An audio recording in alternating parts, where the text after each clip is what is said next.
when you have atrial fibrillation, it feels like you got mice rolling bowling balls in your heart. Right. And it scares you. Oh, it sure does.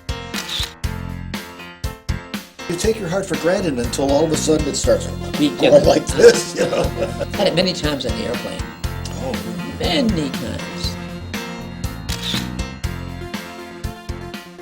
You had it yourself? yes, I had it. Yes, I'm cured. I've been cured for 16 years. What I did was I basically locked myself in a medical library with a medical dictionary. Do you ever try to read these things? I mean, it's like pulling teeth. You know, they write in medicalese that nobody else can understand.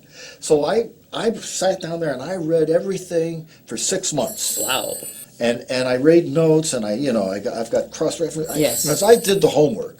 Yes. I did the homework. I really researched everything, and then I said, after I got cured, I said, well, why not? Why waste all this? Look what I had to go through to find a cure. Right. It just sort of became a vocation for me. Uh-huh.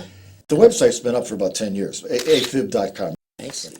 You like to share your experiences with people right now, right? Yes, indeed. I sort of have a crusade, Skippy.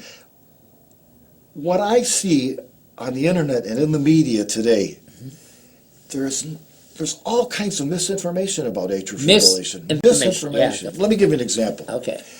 Womensheart.org, a very professional website, put out a quiz, and one of the questions about atrial fibrillation, one of the questions was, is there a cure for A-Fib? And I've been cured for 16 years, so I answered yes. Yes, absolutely. And they said, no, there's no cure for A-Fib. Oh, what? And of course I write them and I say, yes, people get cured all the time. There's thousands of doctors doing this catheter ablation procedure. Right. How can you say this? They never write back. But then I went and looked at who sponsors womensheart.org. Pharmaceutical companies. They don't want people cured. They want people to keep taking their meds. They're responsible for all that stuff right now. I agree with you. WebMed just put out a couple weeks ago some stuff about treating A-Fib, and they said, how do you treat A-Fib? And they mentioned catheter ablation. You know what they mentioned? What? AV node ablation and pacemaker. Now what that is, that's like throwing the baby out with the bathwater. Right. That's like wiping your heart's pacemaker out completely and then putting another pacemaker in.